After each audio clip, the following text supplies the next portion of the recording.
안녕하세요, 여러분. 오늘은 우리가 흔히 지나치는, 하지만 정말 중요한 주제에 대해 이야기해 보려고 합니다. 여러분, 당연한 몫이라는 말 들어본 적 있나요?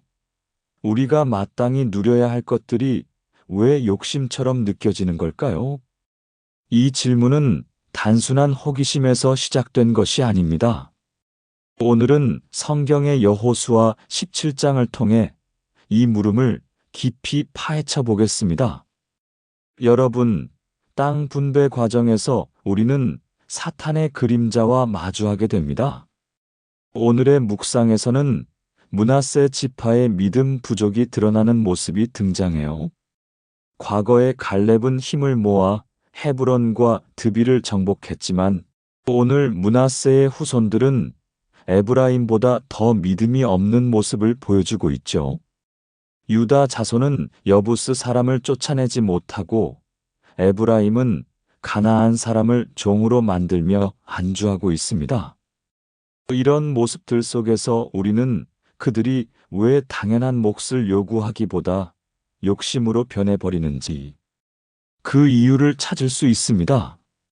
믿음이 부족한 이들은 처음에는 쫓아내지 못하다가 나중에 강해지자 그들을 사역하게 만들어 버립니다. 그리고 이제 에브라임은 더 많은 땅을 요구하며 가나안 사람이 가지고 있는 찰병거를 두려워합니다. 여러분, 이 모습이 우리에게 주는 메시지는 무엇일까요? 이제 다가오는 본문에서 우리는 이 과정을 통해 진정한 믿음이 무엇인지, 그리고 우리의 삶에서 당연한 몫이 왜 욕심으로 변할 수 있는지를 깊이 있게 탐구해 볼 것입니다. 과연 이 모든 것이 우리에게 어떤 교훈을 줄까요? 다음 이야기가 궁금하지 않으신가요? 함께 알아보도록 하죠. 여러분, 우리가 지금까지 살펴본 이야기 속에서 이스라엘의 신앙이 왜 약해지고 있는지를 느끼셨나요? 오늘 우리가 다룰 주제는 바로 이 신앙의 약화입니다. 어떻게 된 영문인지 이스라엘 족속의 믿음이 점점 더 희미해지고 그 신앙의 정점에서 에브라임이 가나안 사람의 찰병거를 두려워하는 모습이 나타나고 있습니다. 여러분, 이것이 단순한 이야기가 아니라 오늘날 우리에게도 적용될 수 있는 중요한 교훈이라는 사실 알고 계셨나요? 이스라엘 백성은 청동기 문화권 속에서 살았고 그에 비해 찰병거는 최첨단 기술이었습니다. 찰병거는 그 당시 현실적으로 강력한 무기였죠. 하지만 여러분, 여기서 중요한 점이 있습니다. 이스라엘이 전쟁에서 승리했던 이유가 무엇인지 아시나요? 적들이 약했기 때문이 아니었습니다. 이스라엘이 강했기 때문도 아닙니다. 그들이 승리할 수 있었던 것은 오로지 하나님과 함께 했기 때문입니다. 우리가 이 이야기를 통해 깨달아야 할 것은 신앙이 약해지면 세상의 두려움에 쉽게 흔들린다는 것입니다. 찰병거와 같은 눈에 보이는 힘이 두려워지면 그 믿음은 점차 사라지게 마련입니다. 마치 우리가 힘든 상황에 처했을 때 현실의 벽에 부딪혀 자존감이 무너지는 것과 유사하죠. 하지만 진정한 힘은 외부의 무기가 아니라 내면의 믿음에서 비롯된다는 사실을 잊지 말아야 합니다. 그렇다면 우리가 어떻게 이 약해진 신앙을 되찾을 수 있을까요? 다음 이야기를 통해 그 해답을 찾아보도록 하겠습니다. 어떤 방법들이 우리를 다시 강하게 만들 수 있을지 그 과정을 함께 살펴보죠. 이스라엘의 신앙이 약해지는 과정에서 에브라임의 태도를 살펴보면 정말 중요한 교훈이 드러납니다. 에브라임의 말 속에는 하나님 중심이 아닌 자기 중심적인 생각이 자리 잡고 있습니다. 여러분, 이건 단순한 문제가 아닙니다. 자신들의 능력으로 전쟁에서 이겼다는 착각이 그들의 믿음을 무너뜨리고 있다는 사실 아시나요? 그들은 이제 자신보다 강한 무기를 가지고 있는 적을 두려워하며 자신들의 능력으로 승리할 수 없다는 생각에 빠져 있습니다. 이런 자기중심적인 사고는 땅의 요구에서도 또 다른 증거로 나타납니다. 당시 에브라임은 비교적 큰 땅을 할당받았고 인구에 비해 그 땅은 상당히 넉넉한 편이었습니다. 그럼에도 불구하고 그들은 자신의 몫이 충분하지 않다고 느끼며 남과 비교하는 심리가 발생하게 됩니다. 여러분, 이게 바로 우리가 흔히 겪는 모습입니다. 우리가 가진 것에 만족하지 못하고 남과의 비교 속에서 불만이 커지는 것이죠. 이런 마음가짐은 결국 우리의 신앙을 약화시키고 하나님과의 관계를 멀어지게 만듭니다. 우리는 자신이 가진 것에 감사하며 그 안에서 하나님의 뜻을 찾아야 합니다. 에브라임의 이야기는 우리에게 중요한 경고의 메시지를 던지고 있습니다. 우리가 가진 것에 대한 불만은 결국 하나님께서 주신 은혜를 가리게 만든다는 것입니다.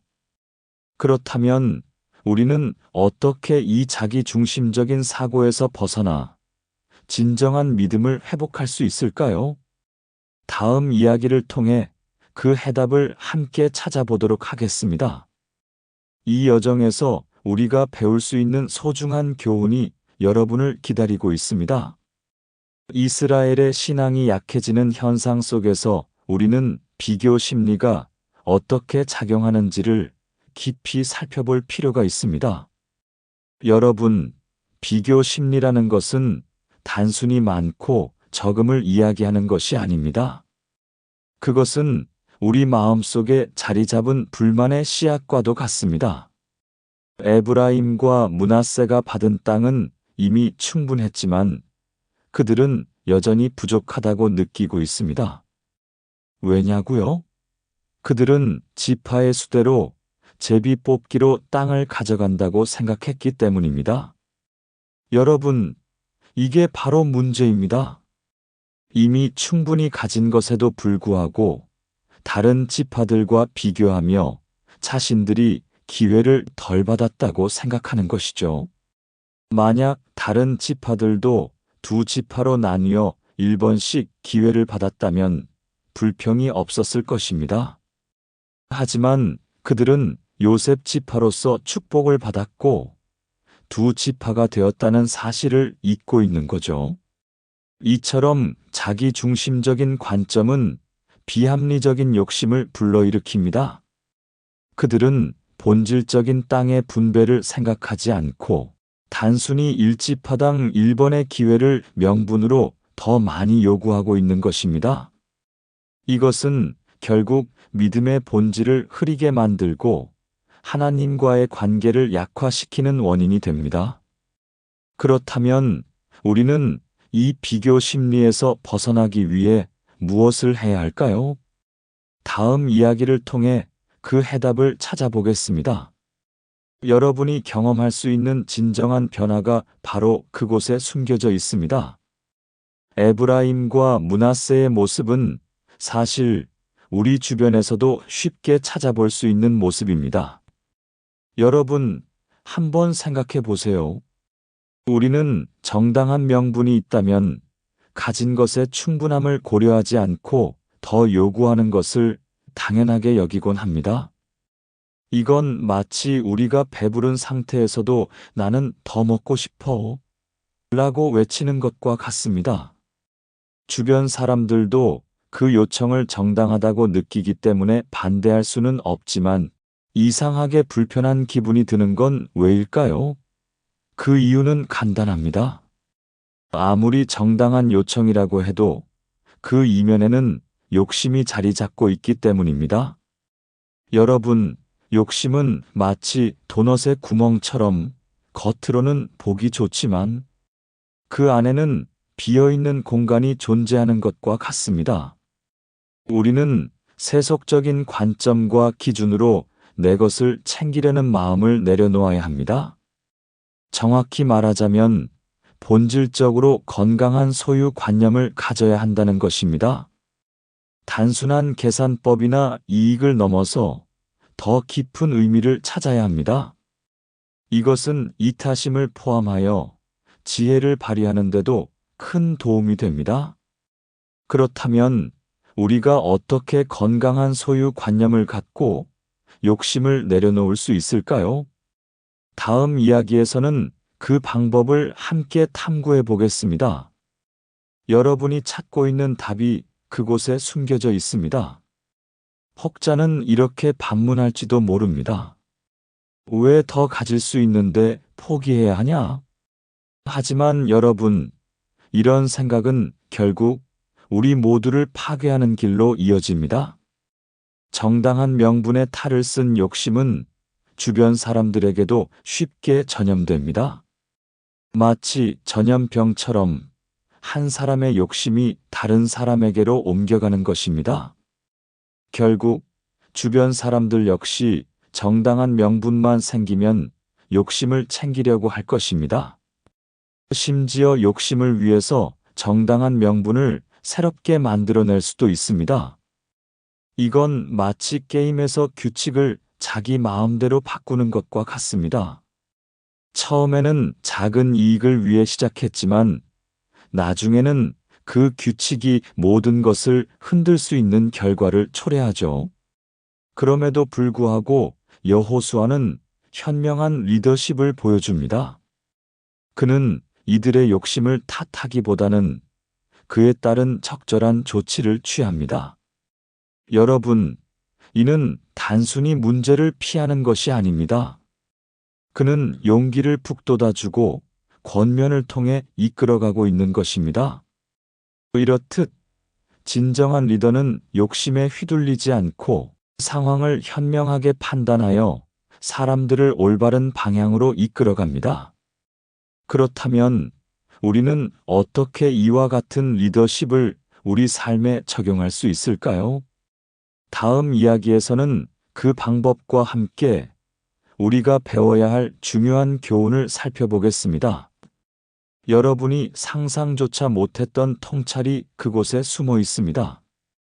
우리는 땅을 분배하는 모습을 지켜보면서 지루함을 느꼈을지도 모릅니다. 하지만 이런 서사를 통해서 그 이면에 우리에게 전하는 교훈을 발견하며 새로운 깨우침과 감동을 경험할 수 있습니다.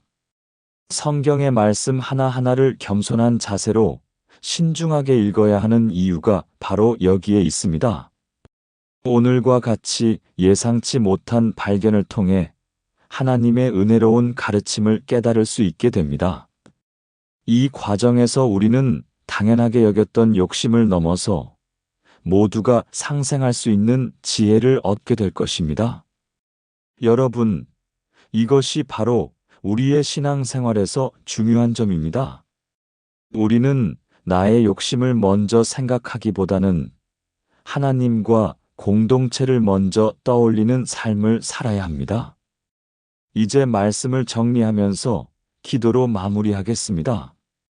공의로우신 하나님, 오늘도 저희를 다스리시고 인도해 주셔서 감사합니다. 귀한 말씀을 통해 깨닫게 해주신 것에 진심으로 감사를 드립니다. 저도 그동안 무조건 정당한 명분이 있다면 제 몫을 챙기는 것이 맞다고 생각했습니다. 하지만 이제는 그런 편협한 시각에서 벗어나 하나님의 지혜로 바라보게 하소서. 우리가 성공의 순간에서도 하나님을 먼저 떠올리게 하시고 고난 속에서도 하나님만을 의지하는 존재가 되게 하옵소서. 성경 말씀 속에서 하나님의 깊은 뜻과 의에 눈을 뜨게 하여 주시기를 기도합니다. 오늘도 우리의 기도를 들어주셔서 감사합니다. 아멘.